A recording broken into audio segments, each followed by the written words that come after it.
Hare Krishna, everyone. Welcome to Bhakti Sangha. This evening, we are very fortunate to have Her Grace Kirtida Mataji to enlightening us on the topic of SRIMAD Bhagavatam summaries, 4th canto, 38th chapter. We are about to close the 4th canto.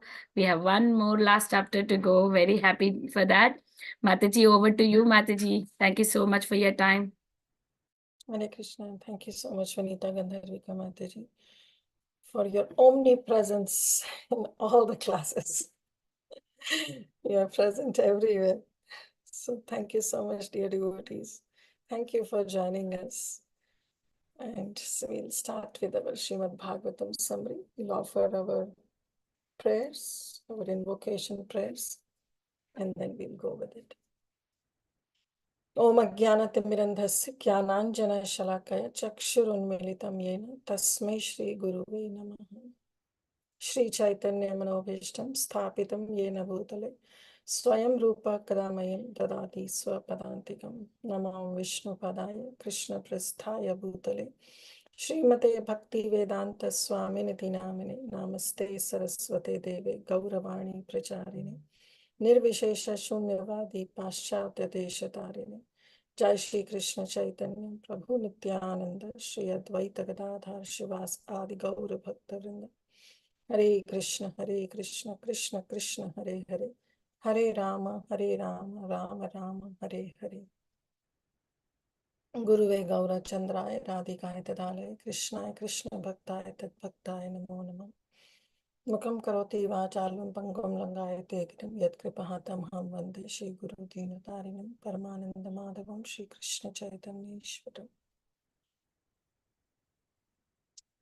Om Namo Bhagavate Vasudevaya Om Namo Bhagavate Vasudevaya Om Namo Bhagavate Vasudevaya Narayanam Namaskrityam Naram Chaiva Narottamam Devim Saraswatim Vyasam Tato Jayam Udire Nashtiprayeshu Bhadreshu Nityam Bhagavata Sevaya Bhagavati Uttama Shloke Bhaktir Bhavati Naishtiki Krishnaya Vasudevaya Devaki Nandanaya Cha Nanda Gopakumaraya Govindaya Namo Namaha Namaha Pankajanaabhaya Namaha Pankajamaline Namaha Pankajanetraya Namaste Pankajangrihe Hare Krishna Krishna Krishna Hare Hare Hare Rama Rama Rama Hare Hare Hare Krishna, dear devotees. I bow down to each and every one of you and seek your prayers and blessings so that I can do some justice to this vast chapter, this beautiful chapter, the prayers and the activities of Prachetas. So please shower your blessings and prayers. Vanchakalpatarubhyascha kripa sindhu vaja patitanam pavanebhyo vaishnavebhyo namo namah.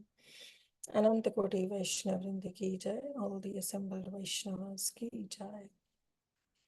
So we are in the Canto 4, chapter 30th. One more chapter to go to close this 4th canto. And in the previous chapter, we have seen that how Narad Muni came to preach Prachin Bharishat. This Prachin Bharishat is the father of the Prachetas, those Prachetas who underwent to perform austerities. They underwent the sea. They were inside the sea and they were doing austerities. But before they underwent, they were guided by Lord Shiva. On the other hand, Prachin Bharishat was engaged in some fruitive activities, and so he was killing animals mercilessly. And Narad Muni came to preach Prachin Bharishat, and he preached Prachin Bharishat in 4 chapters, that is chapters 25, 26, 27, 28, about the allegorical story of Puranjana and Puranjani, where Prachin Bharishat was a Puranjan and his friend Avijnata with his intelligence as Puranjani. So he gave a whole description, but he didn't decode the entire allegorical story for Prachin Bharishat. He just narrated the story, and Prachin Parishad was bewildered, like us, was not able to relate that this Puranjan is non different than he himself. So in chapter 29, the last chapter that we saw, that Narad Muni decoded everything, whatever he spoke in those 4 chapters. And then he told that actually Prachin Parishad, this Puranjan is a living entity who is always associated with the true friend Avijnata, which is super soul, with his intelligence, including the intelligence, that intelligence is Puranjani. So when Narad Muni guided Prachin Parishad, his eyes got opened, he understood, and he thought of performing austerities. So what he did, King Prachin Parishad, he was there in the kingdom, but the sons were not there. They were still undergoing austerities. So he left some orders for his sons to protect the citizens. And then he left home without even waiting, because he thought that my sons should come back. And then Narad Muni said, again you started, you will be bewildered, you will be entangled. And then he quoted another allegorical story of a deer. But then Prachin Parishad understood. And then so he went off, he left home there and then, and he left off to undergo some austerities in the holy place, which is known as Kapilashram. So there that chapter ended.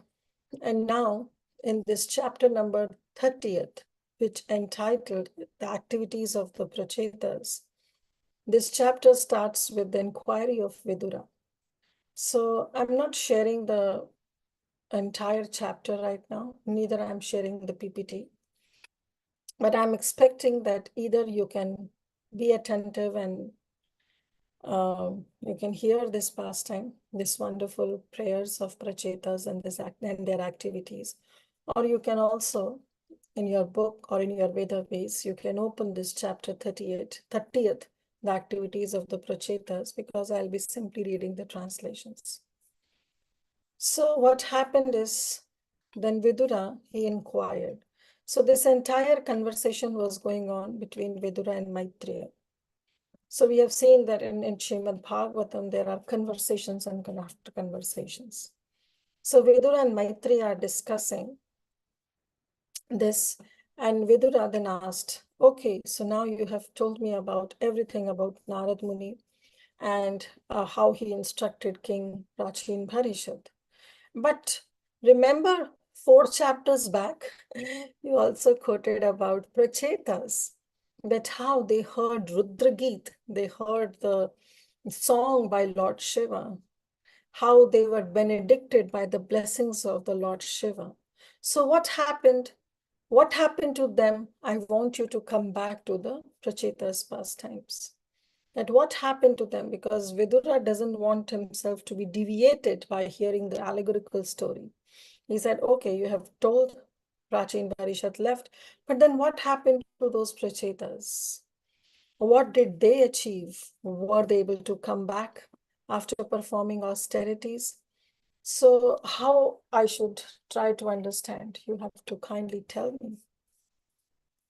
And then he said, my dear Bharaspatya, what did the sons of King Prachin Parishad, known as Prachetas, they obtain after meeting Lord Shiva, who is very dear to the Supreme Personality of Godhead, because who is the bestower of liberation. Who is the bestower of liberation? Not Lord Shiva, but its Supreme Personality of Godhead. Therefore, he is known as Mukunda. Then Vidura said, certainly they must have been transferred to the spiritual world. Of course. But were they able to obtain anything within this material world, either in this life or in their next life? What happened to them? I want to know about the details. So Prabhupada said that actually the blessings of Lord Shiva is a temporary blessing. If an ordinary person goes and asks for any benediction from Lord Shiva, Lord Shiva being Ashutosh, he just bestow all his blessings. But those blessings give what? They give only material happiness. But When Mahadev himself is pleased by anyone, and when he instructs, then definitely that happiness that he gives, that benediction he gives, is not a material happiness. So here we see that Mahadev himself came to the Prachetas and he instructed, and this arrangement was all orchestrated by Lord Shri Krishna himself. And he gave them some prayers to be offered in the glorification of Lord Shiva, and that is known as Rudra Geet. So there are very beautiful prayers of Rudra Geet, but two are very important, and devotees should recite these two, should memorize these two prayers of Rudra Geet, because these two prayers also help us to console our mind.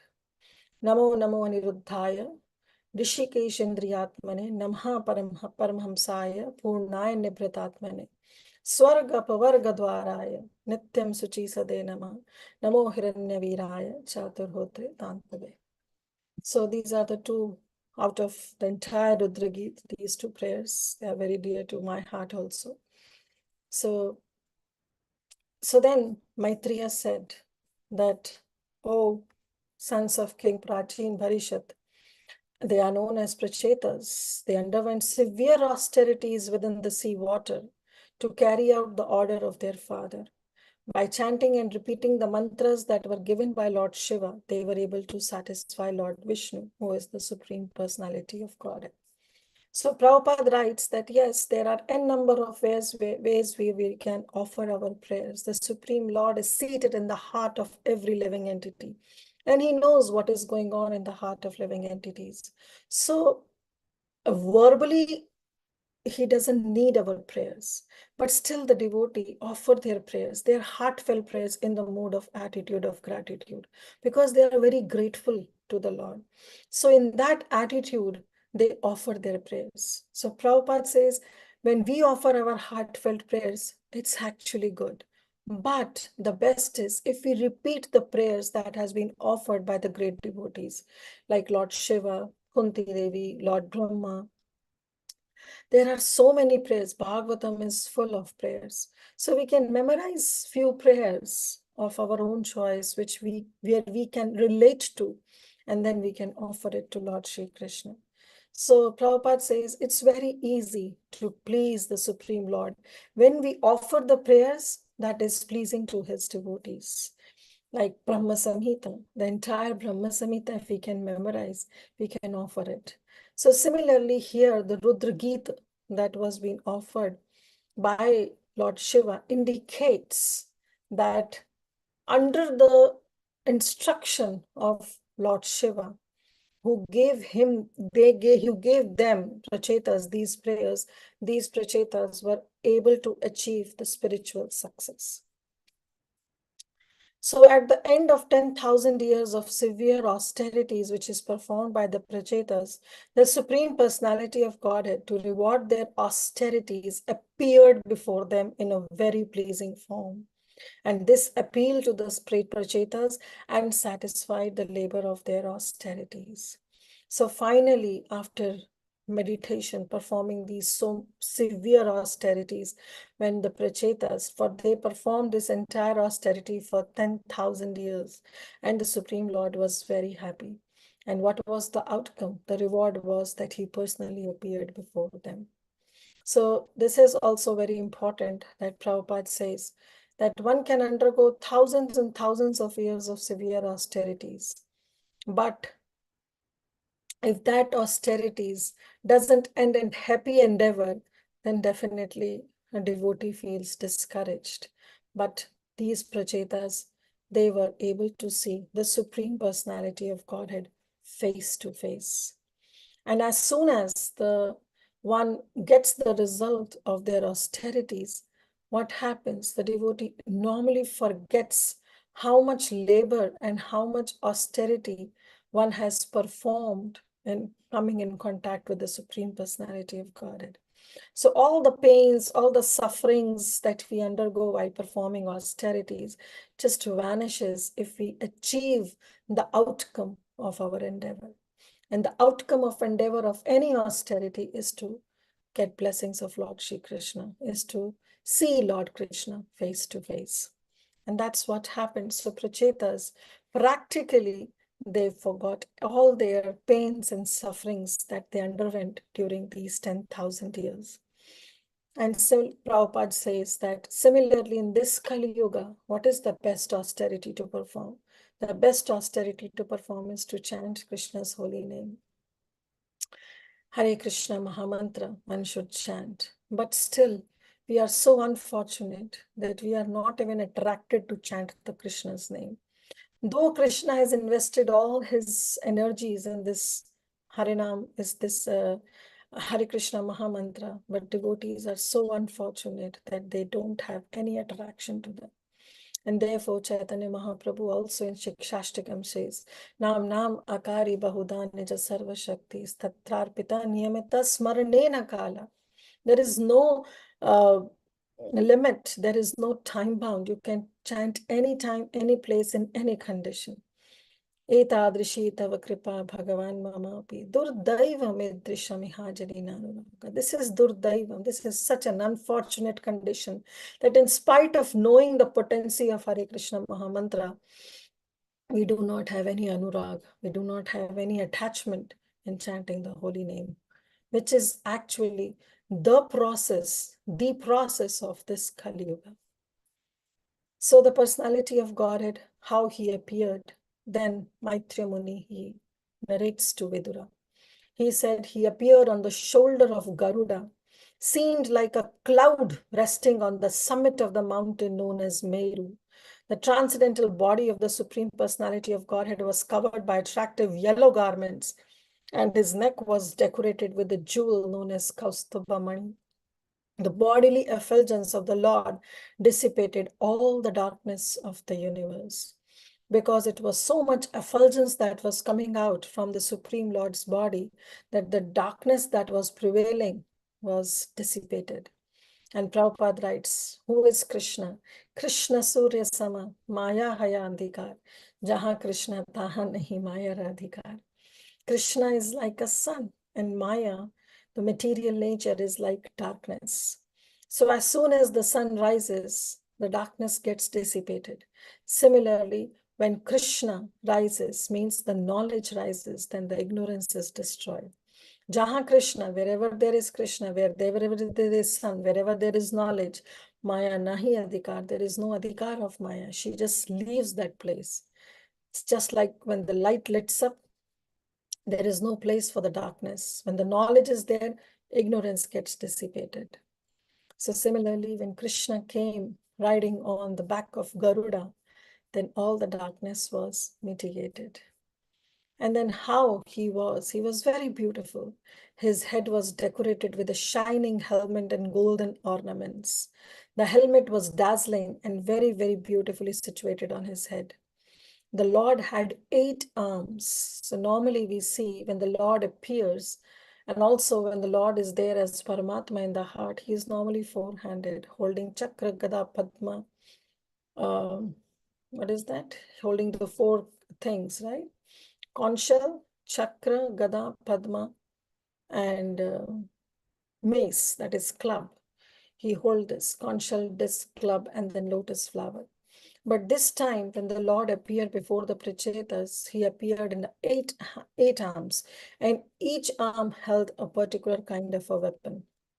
And then it says that the Lord was surrounded by demigods, great sages, and other associates. So Lord was not alone when he came.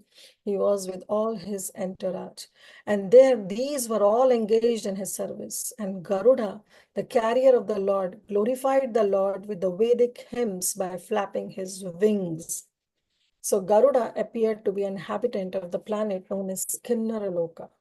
So Prabhupada writes that the 8-handed form that Krishna appeared before Prachetas, he had 4 are definitely conch shell, disc, club, and lotus flower.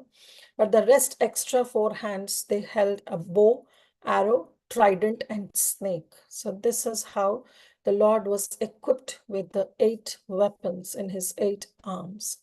And he never is all by himself. Of course, there is no question, because he is a person and he is always with his entourage, with his associates.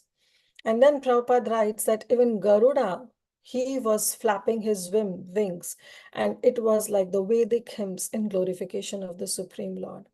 And Garuda is from Kinnara Loka. So there are so many Charana Loka, Siddha Loka, Kinnara Loka. So by this, Prabhupada says, by this verse, we understand that the inhabitants of Kinnara Loka, they all have wings. They have the bodily features like of human beings only. They are in the form of human beings only, but just that they have wings. That's how the inhabitants of Kinnara Loka are, because our Garuda is also from Kinnara Loka, the Kinnara planet. So where the inhabitants, they can fly with their wings. Though they are in the human form, but they can fly with their wings. And then around the neck of the Supreme Lord was a beautiful flower garland that was touching down to his knees. So it's such a meditative verses that if we just meditate, we can really imagine that how the Supreme Lord was, how he appeared in front of Prachetas. His 8 stout and elongated arms were decorated with that garland, which challenged the beauty of the goddess of fortune. With a merciful glance and a voice like thunder, the Lord addressed the sons of King Prachin Bharishat, who were very much surrendered unto him. Imagine the Supreme Lord himself speaking to Prachetas. What a great fortune. And then Supreme Lord said, my dear sons of the king, I'm very much pleased. So with what he was pleased? With the prayers that was offered? Yes, but he said, I'm very much pleased by the friendly relationships that you have, the brotherly love that you all have. All of you are engaged in one occupation, and that is devotional service. And I'm pleased with your mutual friendship, that I wish all good fortune unto you. So now you all can ask any benediction of your choice. So Prabhupada writes that the Supreme Lord is pleased with the unity that the devotees have within themselves. If there is no unity, then every individual will be like the horse which is bound to the chariot, but that horse is running into his own direction with their own agenda in the mind. So if the horses are running in their own direction, imagine how the ride will be experienced by the passenger who is on the chariot. So the Supreme Lord is like that passenger who is sitting on that chariot, wants to enjoy the ride. But because we living entities who are part and parcel of that Supreme Lord only, just like horses are part of that chariot, but if we have our own agenda, then definitely the ride will be a bumpy ride. So individual souls should have only one agenda, that is samsiddhir haritoshanam. Whatever we do is to satisfy the Supreme Lord. That is the real unity. And that's what the instruction of Srila Prabhupada was when he left this planet. That if you want to show my love, your love towards me, then it can be only possible if you show some cooperation among your own selves. So if we are cooperated, because devotees, if they work in cooperation, yes, there may be some difference of opinions, which is very natural because every individual soul has their own opinions to present. But the goal should be one. Whatever opinion the devotees present, though it may land up in some kind of disagreement, but still it should concise in such a way that the goal should be one, and that is to serve Krishna. Everybody's goals should be to serve Krishna. So whatever argument, tarka vitarka, whatever opinion, whatever our understanding we want to present, that should be only aligned to one purpose, that is samsiddhir haritoshanam. If that is the case, then there is no chance of any disagreement. If everybody has one purpose, then what is the scope of disagreement? Because our purposes are different, because we have our own agendas to follow, that's why we land up into such kind of disagreements. But that was not the case with the Prachetas. In a very lovingly, in a friendship way, in a brotherly way, they all were praying together for the pleasure of the Supreme Lord. In following the instructions of Lord Shiva, the prayers that Lord Shiva has given. And therefore, the Supreme Lord was very, very happy and very, very pleased with all of them. So much so that he came in front of them, spoke to them, and benedicted them that you ask whatever you want. And the Lord continued. He gave them this benediction that those who remember you every evening, you means you Prachetas, the prayers that you offered, if they remember every evening and every day, they will also become friendly with their brothers and with all the living entities. So this is also a kind of a falishruti. If we really want to cooperate, then we should follow in the footsteps of Prachetas.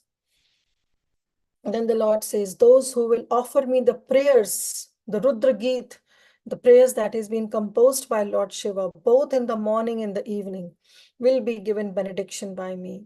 And in this way, they can both fulfill their desires and they can attain good intelligence. So why Krishna, why Lord says that you have to get good intelligence? Because intelligence plays the major role in our life. Whatever decisions we make, it's because of our intelligence. If our intelligence is not sharpened properly with Guru Sadhu and Shastravani, then definitely our decisions will land up in some wrong decisions. So that is why that intelligence is very important. In Bhagavad Gita also Krishna says, Tesham satata yuktanam bhajatam priti purvakam. If somebody with love remembers me, worships me, dadami buddhi yogam tam, I give them the proper intelligence by which they can come back to me. Yena mam upayanti te. So therefore, Krishna says, where Lord says that I will fulfill all their desires, those who recite these prayers that are being composed by my pure devotee, Lord Shiva. And their desires will be fulfilled, and of course, they will attain good intelligence. So yes, we cannot memorize the entire prayers. If we do, then that's the best. If not, then at least few prayers we can memorize and try to recite. And then he says, because Lord Krishna, Supreme Lord, he continued, because you have with pleasure accepted within your hearts the orders of your father. This is also very important, that when we respect our father, our parents, and we execute those orders very faithfully, taking the orders of our spiritual master, taking the orders of our parents, our seniors to be our life and soul. Naturally, that will attract good qualities, and this you all will be celebrated all over the world. So Prabhupada writes that this is what is in our hand. Between that B and D is C, that is choice. Between that birth and death, every moment we have the choice. We have the choice to obey, we have the choice to disobey. If we obey to the instructions of the spiritual master, if we take that choice of obeying the instructions of the spiritual master, then definitely we are inviting all auspiciousness. But if we make a different choice of hurting others, of creating violence on others, either verbally or physically, or disobeying the orders of our spiritual master, or disobeying the orders of the Supreme Lord, because the Lord also has given a lot of instructions in Bhagavad Gita. So if we disobey, then definitely we'll be unhappy. Why? Because we'll be inviting in auspiciousness. So this happiness and unhappiness is in our hand. And when we get to know, we get to bear this happiness and unhappiness, we just blame the Supreme Lord. So Prabhupada says, no, this is in your hand. This is in the hand of a living entity. They create their own happiness and unhappiness. They create their own auspiciousness and inauspiciousness.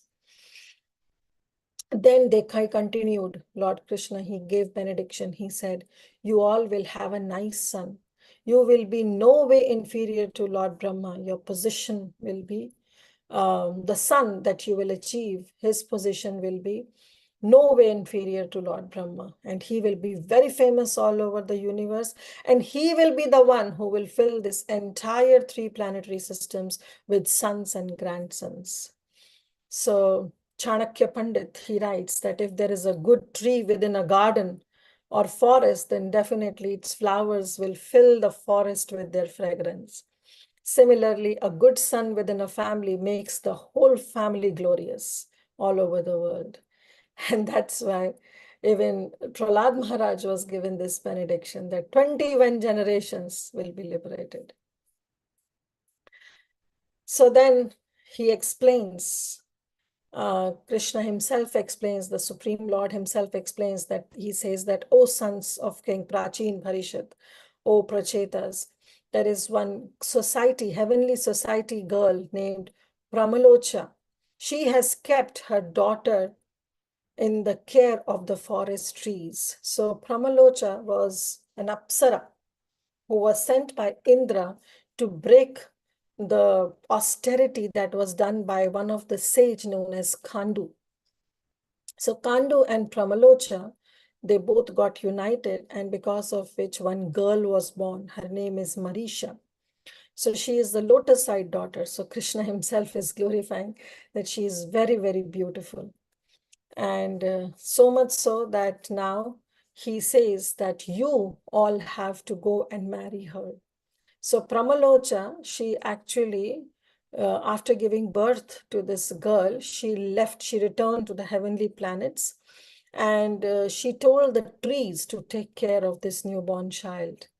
And the trees accepted the child and agreed to raise her. But what happened, that it's been mentioned that although the Apsara left her child to the care of the trees, but trees were not able to take care of the child properly. So what the trees did? The trees then handed over the child over to Chandra, the king of the moon.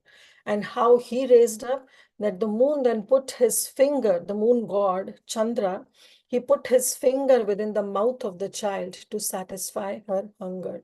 And the moon god, Chandra, placing his finger in the mouth of the child is when he placed that finger poured nectar.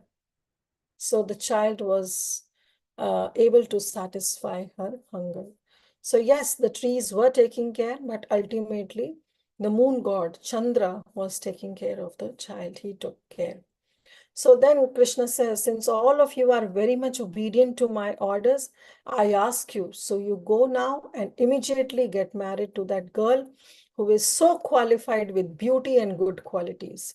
And according to the orders of your father, then you can create progeny through her.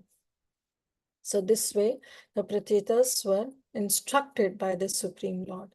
Then he also says, you brothers are all of the same nature, because you have shown that cooperation among yourselves, being my devotees and also being obedient sons of your father.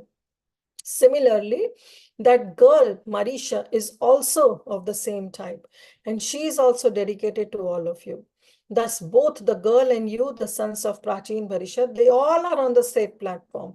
So being united on a common principle. And the common principle is being a devotee of Lord Shri Krishna and being the obedient sons of your fathers. Just like you are obedient, she is also an obedient girl. So Prabhupada writes that how normally that polygamy is that one man can marry many women. But a rare case happens that when one woman gets married to so many men. So that happened actually in the case of Draupadi Devi, and now it happened in the case of Marisha, the girl that was born from the sage Kandu and Pramalocha. So this is a special case. The girl is allowed to marry more than one, but provided she is able to treat her husbands equally. So in this age of Kali Yuga, definitely this is not allowed. But in those yugas, it was allowed because everybody was fit to follow the orders of the Supreme Lord. The Lord then blessed all the Prachetas, saying that, my dear princes, kings, my mercy you can enjoy. By my mercy, you can enjoy all the facilities of this world, and then you will go back to the heavenly world. Indeed, you can enjoy all of them without hindrance and with full strength for 1 million celestial years. So Prabhupada writes that our 6 earth months are equal to 12 hours in Swargaloka. So 30 days equal 1 month and 12 months equal 1 year. In the same way, 1 million years, according to the calculations of the higher planetary system, the Prachetas were allowed to enjoy all kind of material facilities. Then he said, Krishna said, thereafter you will develop, after performing these worldly activities and then going back to heavenly place, then you will develop unadulterated devotional service unto me, and then you will be freed from all material contamination. At that time, being completely unattached to material enjoyment in heavenly planets as well as in hellish planet, you will return home back to Godhead. So it has been mentioned that how Prachetas were given these special facilities, that you will be enjoying these material facilities, but then you will not be deviated from any transcendental loving service of the Lord. You will be fully engaged and you will be completely freed from all material attachments. So that is what is important, that it is only attachment that is binding us in this world. If that attachment is not there, then it doesn't matter for a devotee whether the devotee is in heaven or hell, it's all equal, right? But it's only the attachment that bounds us into this material world. So Prabhupada writes, and he quotes one of the words from Bhagavad Gita, Mam yocho vyabhacharena bhakti yogena sevate sagunan samityadan brahma bhuyaya kalpate. That one who engages in devotional service of the Supreme Lord, there is no fall down in any circumstances. Why? Because the devotee is not attached to. The moment the devotee gets attached to, naturally the devotee is affected by the external circumstances. But if the devotees are not attached, then what happens? They transcend to the modes of material nature. They are beyond ignorance, passion, and goodness. And thus, Brahma Bhuyaya Kalpate, they come onto the level of Brahman. So freeing ourselves from material contamination is the significant step, because this world is Brahma describes as Padam Padam Yat Vipadam. This place, every step is a danger.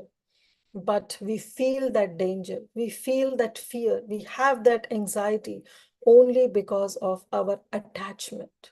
If attachment is not there, if that material contamination is not there, then there is no question of fear, there is no question of anxiety, and there is no question of experiencing any danger. Rather, we'll see every step, every circumstance as an opportunity to grow in our spiritual life. So then Krishna says, those who are engaged in auspicious activities and devotional service and understand that myself, that Supreme Lord, is the supreme enjoyer or beneficiary of the activities. Yes, he is the one. Bhoktaram yagyatapasam sarvaloka maheshwaram suhrit sarva bhutanam Gyatmam Mam Shantim Richati. Krishna is the supreme enjoyer. He is the ultimate beneficiary of all we do. And if one acts in this way, then he offers the results to the Supreme Personality of Godhead and then passes his life always engaged in the topics of the Lord. Even though such a person may be participating in family life, he is not affected by the results of his action because he is not attached to it. So Prabhupada writes that one who tries to enjoy the results of his activities, he becomes bound by the results. And one who offers the results to the Supreme Personality, he is not entangled. Yagnat karmano nyatra lokayam karma bandhana tadartham karma kaunteya mukta sanga samachara. That person is already liberated, doesn't get entangled if he is not attached to the results of his activities.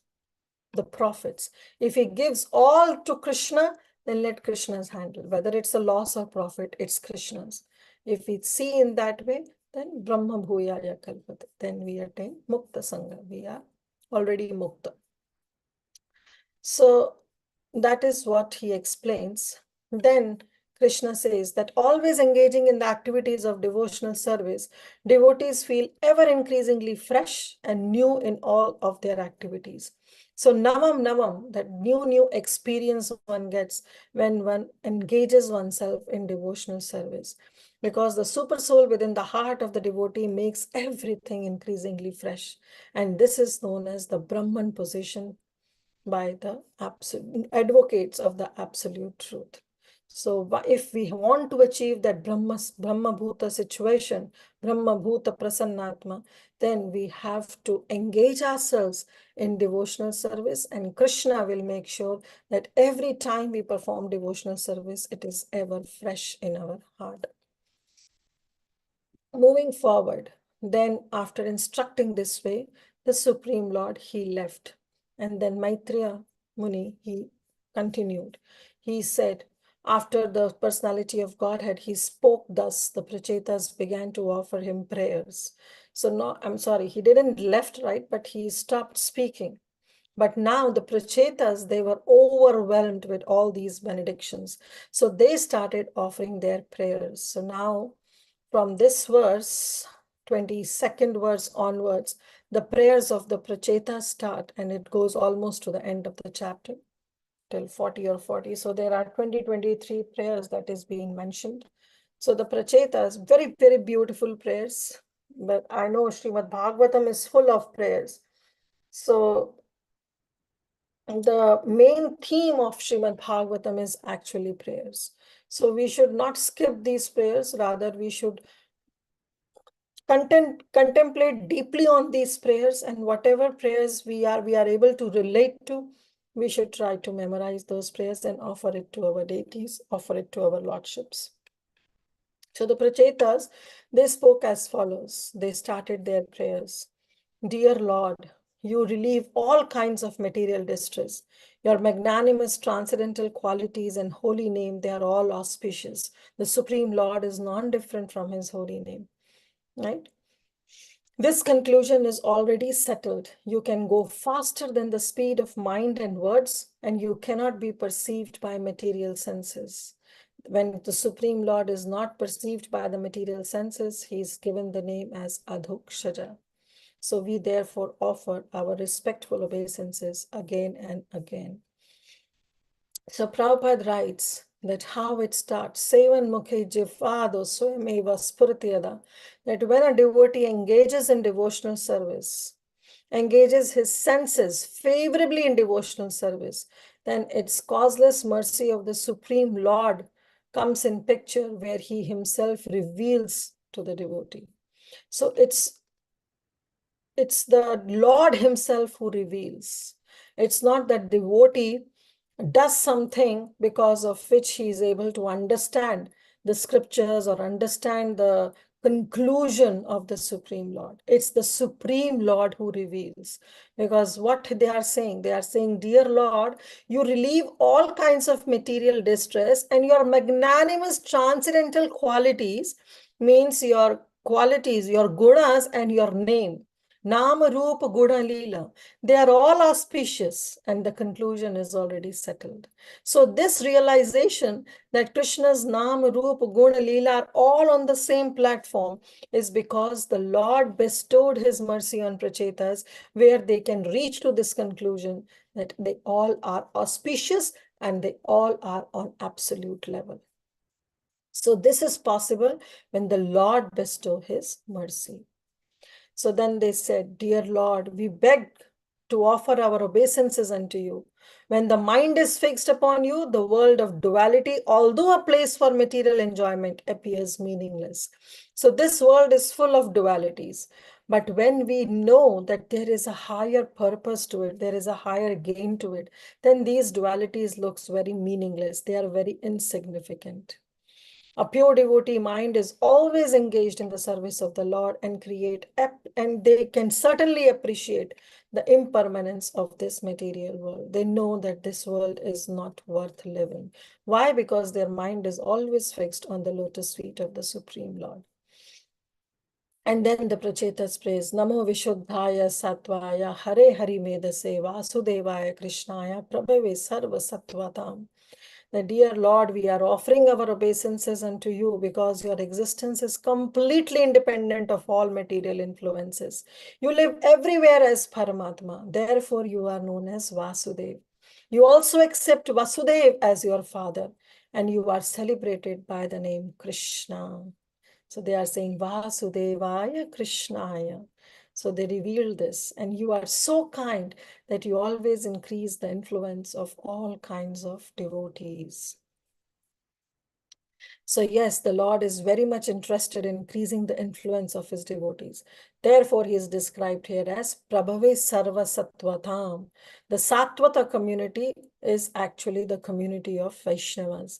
Even in Gopi Geet, we hear the word Sattvatam Kule, the community of Vaishnavas, the community of pure devotees of the Lord, in which the Lord belongs to. So then they say, again, the very famous prayer, which is equivalent or similar to the prayer that Mother Kunti offers to Krishna. Namha Kamala Nabhaya, Namha Kamala Maline, Namha Kamala Padaya, Namaste Kamalakshanam. So Nabhaya means your navel is like lotus. Maline, your garland is like lotus. Padaya, your lotus feet are like lotus. And Kamalakshana, and your eyes are like lotus petals. So this way they glorify the Supreme Lord. And then they say, Namha Kamala Kinka Kinjalka, Pishangala Malavashase, Sarva Bhuta Nivasaya, Yama Yuksha Mahi Sakshine. Dear Lord, the garment that you have put on is yellowish color, like the saffron of a lotus flower. But it is not made of anything material. But we can only compare the beauty of the Lord to some material things. So that's why they are comparing the saffron of a lotus flower. Since you live in everyone's heart, you are the direct witness of all the activities of all the living entities. Krishna is situated as Supersoul in the heart of every living entity. And Prabhupada gives this example, like two birds sitting on the one same tree in the same branch. One tree is busy enjoying, and the other tree is simply witnessing. So this is the function of Paramatma in this material world. Anumanta and Upadrishta. He oversees and he sanctions. So he says, you are the direct witness of all the living entities, of all activities of the living entities, and therefore we offer our respectful obeisances unto you. Dear Lord, we conditioned souls are always covered by ignorance in the bodily conception of life. We therefore always prefer the miserable conditions of material existence. To deliver us from these miserable conditions, you have advented yourself in this transcendental form. And this is the evidence of your unlimited causeless mercy. Then what to speak of the devotees of whom you're always favorably disposed? So they are themselves keeping in the category of non-devotees. And they are saying, we have been always hankering for the material existence, but you are there to uplift us. And you, because of your kind, unlimited causeless mercy, you have removed the sufferings. But what to talk about those who have constantly devoted their heart, their mind, their words, their time onto you? So definitely you will be very, very favorable to them. So then they said, dear Lord, you are the killer of all inauspicious things. You are compassionate upon your poor devotees through the expansion of your Archa Vigraha. You should certainly think of us as your eternal servants. So there they say that not only that, even to the fallen poor devotees, also you come as Archa Vigraha. Archa Vigraha is the form of the Lord that we worship in the temple, the deity incarnation, which is known as Archa Vigraha. So they can see the real form of the Lord face to face, and they can offer their respectful obeisances in the form of Archa. So this is how the Lord doesn't leave any stone unturned in reciprocating with his pure devotees. When the Lord, out of his natural compassion, thinks of his devotees, by that process only, all the desires of the neophyte devotees gets fulfilled. Why? Because the Lord is situated in the heart of every living entity. So the Lord knows everything about that living entity, including our desires. And although we are insignificant, why should the Lord not know our desires? Definitely the Lord knows. But the point is, Even though we are so much insignificant, but the Lord gives us the chance to fulfill our desires. Doesn't want anybody to approach him by some force. So he says that, yes, you are there in the heart of every living entity and you fulfill their desire. But the pure devotees, do they desire anything? Definitely, they don't desire anything, because their desire is only to have association of the pure devotees of the Lord. So they continue that you are the actual teacher of the science of devotional service, and we are very much satisfied that your Lordship is the ultimate goal of our life. And we pray that you will be satisfied with us. And that is our benediction. We don't want anything other than your full satisfaction. So this is the mood of a pure devotee. Even though the Lord wants to benedict the pure devotee, but the pure devotee desire is that you should be pleased, O Lord. With whatever activity I perform, it should be for your pleasure. If you are pleased, I am pleased, and I don't want any further benediction.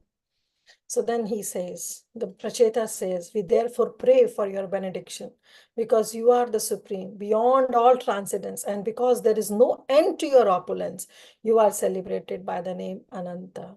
So another name of the Lord is Ananta. Hari Ananta, Hari Kathananta. So everything about the Supreme Lord is unlimited. His opulences are unlimited. His incarnations are unlimited, and his pastimes are unlimited. So everything related to the Supreme Lord is unlimited. So yes, devotees may approach with some material benedictions, but when they come in the presence of the Supreme Lord or their pure devotees, naturally they don't feel anything to ask. The live example we have is of Dhruva Maharaj. He went with such a severe material desire, but as soon as he saw the Supreme Lord, the Prishni Garbha, he just thought that what I've been asking for was mere the pieces of glass. I don't want anything. That's the mood of a devotee. Then they say, dear Lord, actually there is no need also to go and approach the Supreme Lord with something else. Why? Because all their desires are fulfilled at your lotus feet. Just like a bumblebee is there.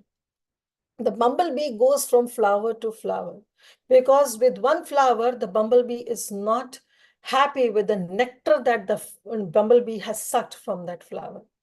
But Pracheta says that actually when the bumblebee approaches the parijata tree, that parijata tree, which is like is compared to your lotus feet, they supply, the parijat tree can supply unlimited amount of honey.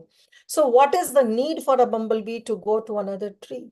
So definitely, if somebody is fixed at your lotus feet, if somebody's mind is absorbed, then they no need to ask for any further benediction. If the bumblebee is satisfied because the parijat tree is giving ample amount of honey, so what is the need of the bumblebee to go to another tree and suck nectar? If she is satisfied with one tree, what is the need? Similarly, they say that the devotees are satisfied at your lotus feet. So definitely they don't want to go anywhere to ask for any benediction. Then they say, dear Lord, it's such a beautiful prayer. Yavatte maya yas prishtaha brahmama iti iha karma bhi tavad bhavat prasanganam sangasyanno bhave bhave. So what it says, yavate mayaya sprishta, because we have come in touch. Sprishta means to come in touch with the illusory energy, with mayaya. And because we have come in touch with the illusory energy, what are we doing? We are brahmam iha karma bhi. We are, because of our own deeds, past deeds, misdeeds, we are roaming in this 14 planetary system. We are wandering in this 14 planetary system. So the Prachetas are saying, Tavad Bhavat Prasanganam. But what we want is your association. Bhavat Prasanganam. We want the association of your pure devotees. Sangha Syano Bhave Bhave. Even though in any species of life we may take birth, but what we want is your association of your pure devotees.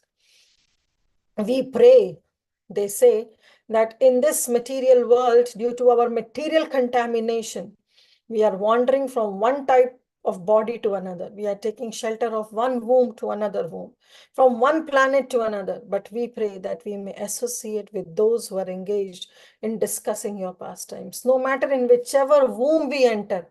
But please, O Lord, make sure that in whichever womb, in whichever species of life we are always in association of your pure devotees, life after life, maybe in different bodily forms or in different planets, whatever it may be.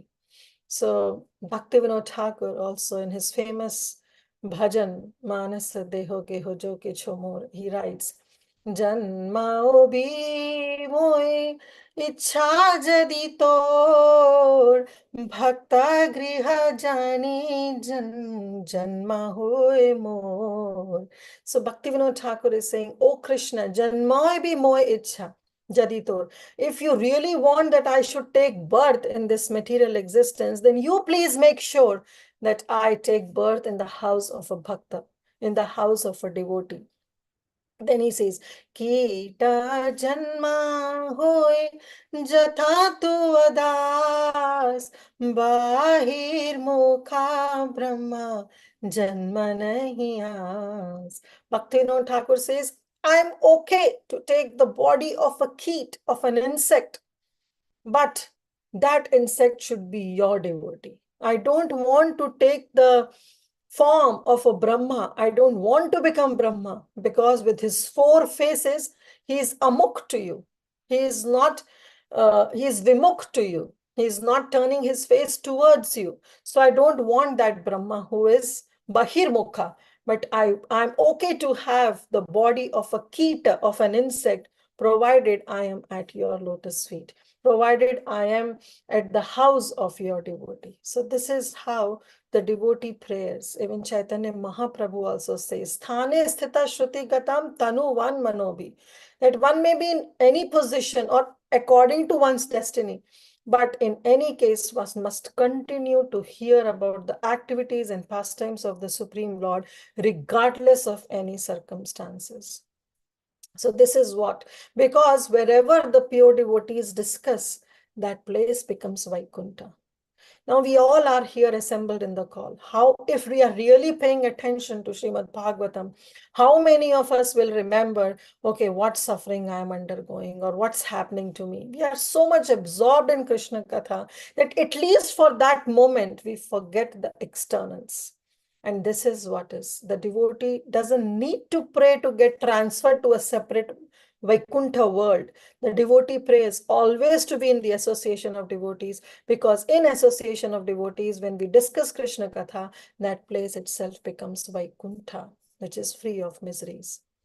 And then the very important verse, I know I'm already over time. No, it's 8:28. Let's see. So next verse is again very important, text 34. Tulyama levanapi na swargam na punarbhavam bhagvat sangi sangasya martyanam kim udashisa. So this is the only verse in Srimad Bhagavatam. You can note down. This is 4:30-34. This is the only verse which is repeated twice in Srimad Bhagavatam as it is. So yes, in Bhagavad Gita also we see that Manmana Bhakta Madhyaji Mam Namaskuru. That verse is repeated.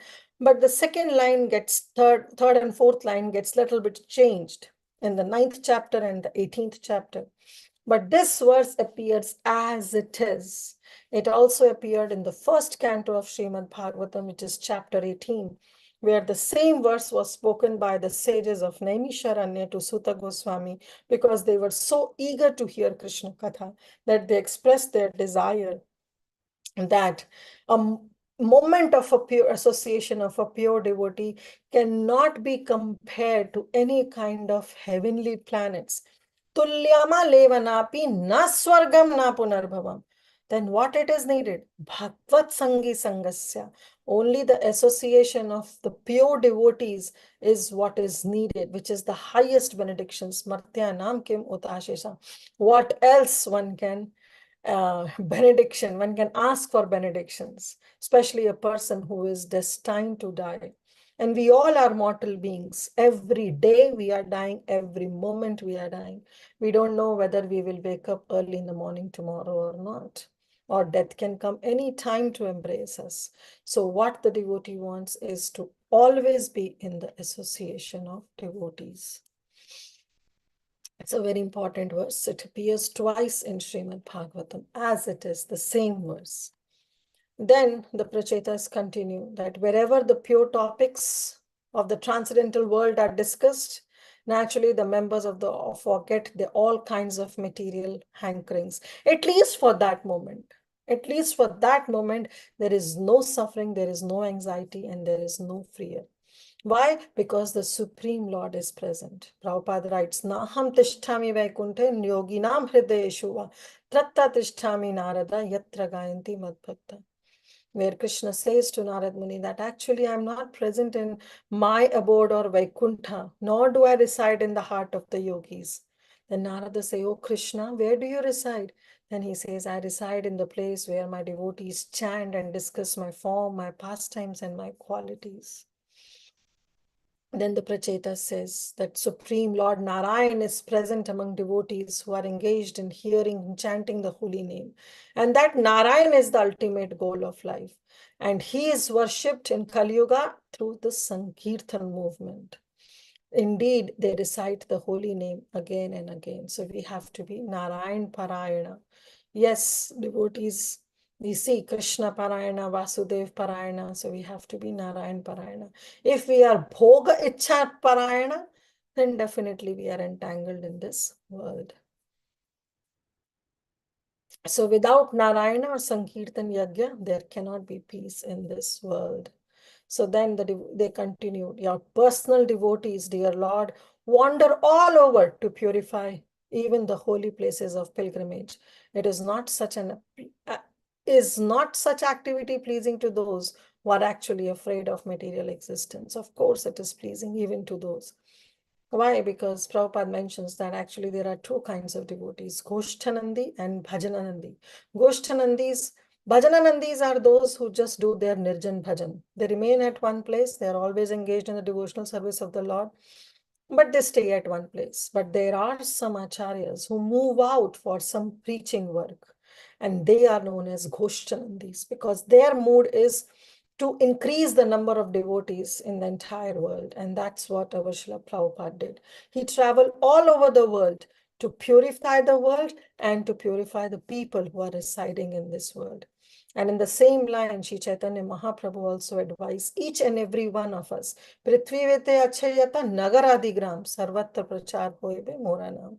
We have to become nimitta matram. We have to become instrument in fulfilling Chaitanya Mahaprabhu's word. Chaitanya Mahaprabhu says that my name will be spread in every town and village. Now he is the Supreme Lord. He himself is saying, Radha Krishna nahi anya Shri Krishna Chaitanya. So he himself is proclaiming. Now his words definitely will not fail because he is infallible. So his words will come true, and we are seeing that his words are coming true. In every town and village, practically everybody knows about Hare Krishna. So now we have to take up this responsibility on our shoulders. We are in this preaching movement where preaching is the essence. So we have to take up all this on our shoulders and be a nimit matram in his mission, be an instrument in his mission by spreading and his glories and creating more devotees. Then they said, Dear Lord, Prachetas continue, that by virtue of a moment's association with Lord Shiva, who is very dear to you, we were able to attain the good fortune. So it is Bhagavad Sangi Sangasya. So when somebody comes in the contact of a pure devotee, then definitely their success is guaranteed. Then they pray. In 39th and the 40th verse, O Lord, we have studied the Vedas. We have accepted a spiritual master. We offered respect to Brahmanas, advanced devotees. We have offered our respect to them, but we have not been envious of any brothers, friends, or anyone. We have done all austerities within the water. We have not taken food for a long time, but all this is done. Whatever we have done is actually for your satisfaction. Sam siddhir haritoshanam.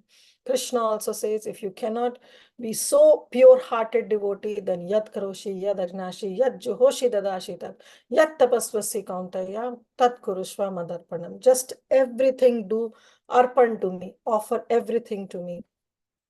And this is what the Prachetas said, that is what we did. We did only for Samsiddhir Haritoshanam, for the pleasure of the Supreme Lord. Then they continued that even the great yogis and mystics who are very much advanced by virtue of austerities and knowledge, and who have completely situated themselves in pure existence, as well as great personalities like Manu, Lord Brahma, and Lord Shiva, they cannot understand your glory. So this is something very common we see in all the prayers where the devotee feels incompetent. He or she expresses his or her disqualification of properly glorifying the Supreme Lord, because it's not possible. Even Ananta, with his millions of thousands of mounts, is not able to glorify the Supreme Lord fully. So this is a common that we see among the prayers. Then they said, you have no enemies or friends. You are equal to everyone. We know that Krishna is supremely impartial.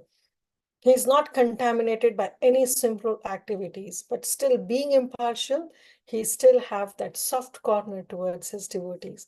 And that soft corner towards his devotees is known as his reciprocation towards his devotees. So till 42nd verse ended the prayers of Prachetas. And then Maitreya Muni continued that this way, the Supreme Personality of Godhead, when he was worshipped by the Prachetas, he became supremely happy. And finally, he left all the Prachetas, but the Prachetas, they felt so much of separation from the Supreme Lord, because till now they were having the association, but suddenly the Supreme Lord now left, and they were feeling, oh, we have not even seen him to our full satisfaction. So they were lamenting. But then they all emerged from the waters of the sea. And as soon as they emerged, they saw that all the trees on the land had grown. They have grown very tall, as so much so that it was obstructing their path. And at that time, it was covering the entire surface. So at that time, the Prachetas became very angry.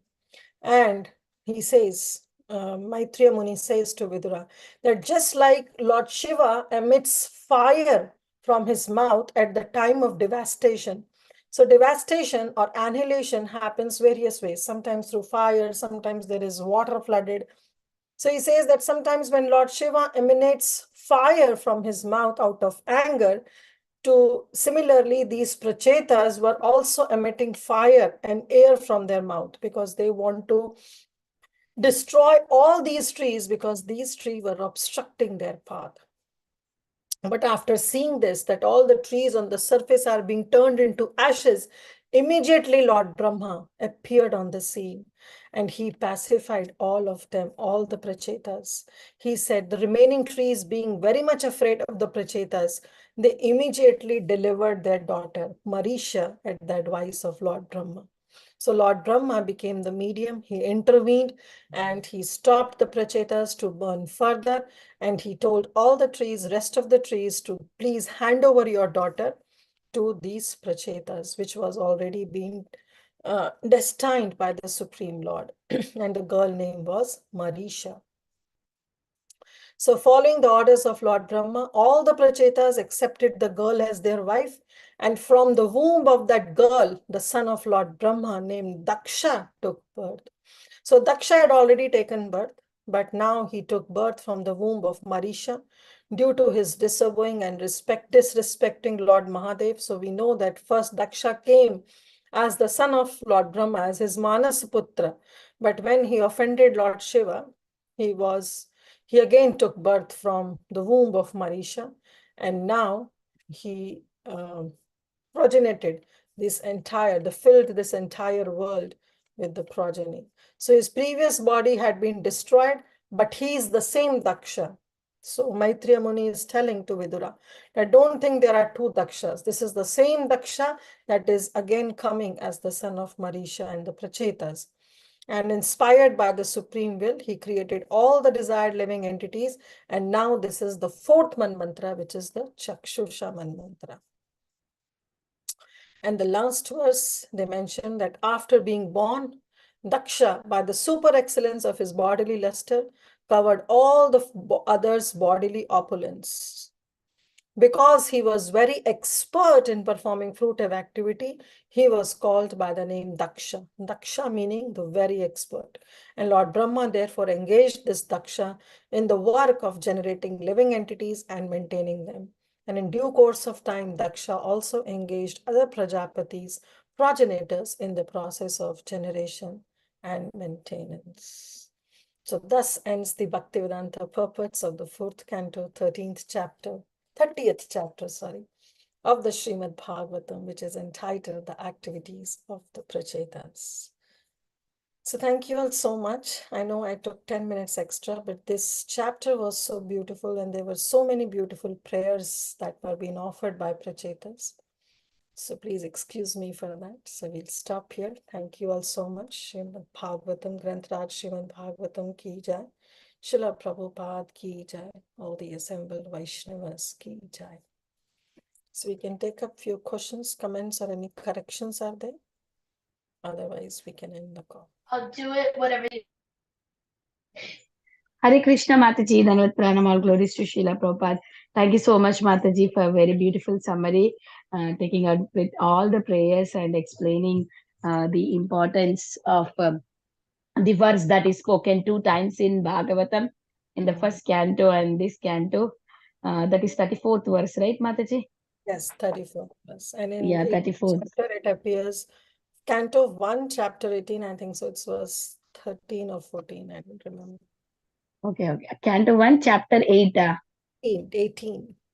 18. Okay. I will write, Mataji. I wrote here in the Subodhini, but I don't know which chapter. I just mentioned canto 1. It's 1:18, 13, and now it's in 4:30, 34. Oh, very nice, Mataji. Thank you, Mataji. Thank you so much for the beautiful. And also that Nama Pankajanabhaya, that is also is like same like Kunti prayer, right? When you are reciting, yeah. Here the word Pankaj is used and here the word Kamala is used. Kamala, yeah, that is also very nice, Mataji. So beautiful, Mataji. This the glories of Rudra Gita is very nice.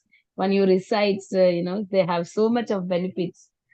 So beautiful, Mataji. Hopefully, at least I will recite one prayer. I will learn, Mataji, and I will recite. I don't know. I can't assure that I will learn everything, but definitely one I will try, Mataji.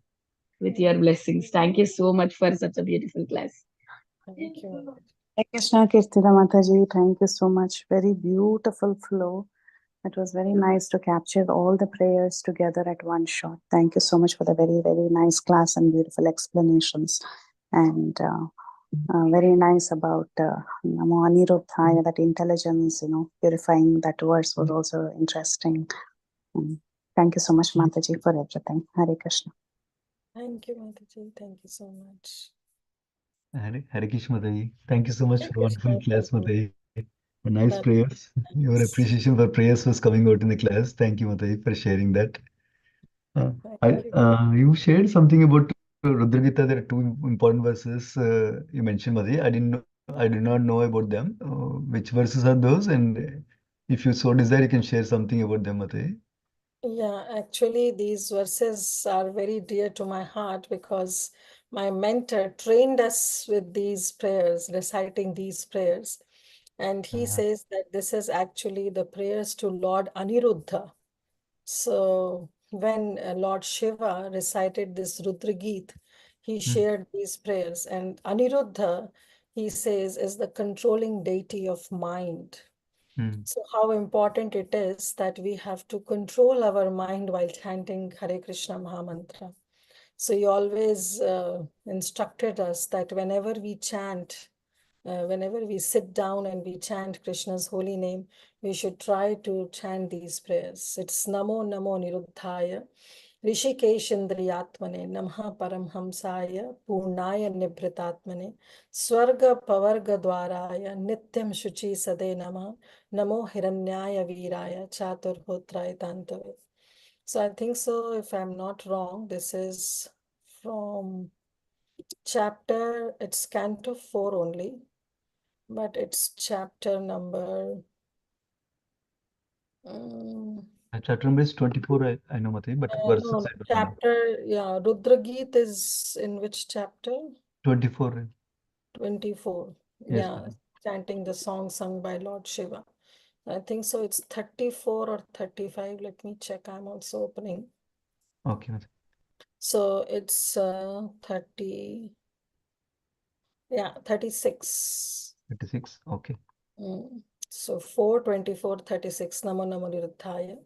And then it's 36, and the next verse, that is 37. So that's why I do remember these prayers. Like, yeah. So he says that, he always stresses this point that how important it is for our mind to be controlled. So therefore, we should always pray to Lord Aniruddha, who is actually the controlling deity of mind. And through these prayers, we can please him. Oh, wonderful, Mataji. Thank you for sharing, Mataji. Yeah. Next one is Surya, right, Mataji? No, it's both Aniruddha only. Oh, okay. It says Surya, Aniruddha. Okay. 4, Yeah, 20, okay. 36 and 37. It's both for Aniruddha. Okay, Mataji. Means here in Subodhini it says Surya in bracket Aniruddha expansion. Yeah. I don't know about Subodhini, but I'm referring to direct Srimad Bhagavatam Vedabase, where it says that in 37 also it says, O Lord, O Aniruddha, you are the authority by which the doors of the higher planetary systems and liberation are opened. Swarga Pavarga Dwaraya. You are always within the heart of the living entity. Therefore, I offer my obeisances unto you. You are the possessor of semen, which is like gold, and thus in the form of fire, you help the Vedic sacrifices, beginning with Chaturhotra. Therefore, I offer my obeisances unto you. So both the prayers are for Lord Aniruddha. Yeah. Thank you so Thank much. you, Mataji. 4, 24, 36, and 37. Yeah. Thank you, Mataji. Hare Hare Krishna Mataji, thank you so much for the wonderful Thank you class. so much, Mata. Wonderful prayers. Very nice to hear from that. Mataji, one question. Is there any significance why it is always mentioned that when somebody does austerity and the Lord appears, and then the whole description is given. Like here, it is given 8 arms and the whole entourage comes with the Lord. Is there any significance to mention all that? Because in Dhruva's case, we know that he touched the conch shell, and there was an explanation why and all that. So I'm just curious to know if it is any significance to mention here. Yes, of course, because every time the Lord appear in different form. Hmm. So therefore it is important, like that it's the heart of a devotee. These prayers are coming out from the heart of the devotees. So they want to express through their prayers only that how they are seeing the Lord and how the Lord is coming and how his form is and how he's looking, what he's wearing. So this is Oh, how they express their feelings when they see the Supreme Lord. Like we see in the Narad Muni, when he saw the four-handed form Paramatma just in his heart, he explains that how he saw that four-handed Paramatma form in his heart. So the right. devotees express their feelings. Oh, okay. So that description comes in the prayers. Yeah, that I description didn't pay comes in attention. Okay. that all Okay. description, that how on the Garuda he comes, that So all I think description. Srimad Bhagavatam encapsulates most of the, like, obviously Krishna has infinite forms, but I think Srimad Bhagavatam captures a lot of different forms in different Of course, stories and lot of prayers. different forms, lot of Mm. different stories. Like when the Lord came to protect Gajendra, he came on Mm. Garuda. And there it's been mentioned that Lord Hari came. For Dhruva, Mm. it was Prishnigarbha who came. So Right. the Lord incarnates in every Manvantara. If we go to the 8th canto, we'll come to know that in every Manvantara, Indra is changed, the Saptrishis are changed, the Manus are changed, the Manuputras are changed. And so the Lord incarnation also changes in every Manvantara. And Right. so the Lord's activities also are different. Mm. This is how we have to understand. Yeah. Thank you so much, Mataji. Thank you very Therefore, much. in the first canto of Srimad Bhagavatam, it has been mentioned when Parikshit Maharaj asked Sukadev Goswami that you have to tell me about the various incarnations. So he says, of course, I'll tell you. And he quoted around 37, 38 kinds of incarnations of the Supreme Lord. But then he says that actually these incarnations are like the waves in the ocean. Just like you cannot count the waves, so you cannot count the various incarnations the Supreme Lord takes for his devotees. So he quotes few, but then he says it's immeasurable. You cannot count. They're countless. They're unlimited. Thank you so much, Mataji. Thank you for that explanation, clarification. Thanks. Okay, it's already 8:50. So we Yes, thank you. Thank you, Mataji. Thank you, dear devotees, for joining today's class. Next week will be the last session. Please join us. We will end the call here. Vancha kalpatarubhyascha kripa sindhubhyevacha patitanam pavanebhyo vaishnavebhyo namo namo ananta koti vaishnav vrinda ki jai. Srila Prabhupada ki jai. Kirtida Sundari Mataji ki jai. Granth Raj Srimad Bhagavatam ki jai, Srila Prabhupada ki jai, all the assembled Vaishnavas ki jai. Krishna. Thank Hare you, dear devotees. Closing the call. Hari Bol. Mataji, you are the host. Can you end the call?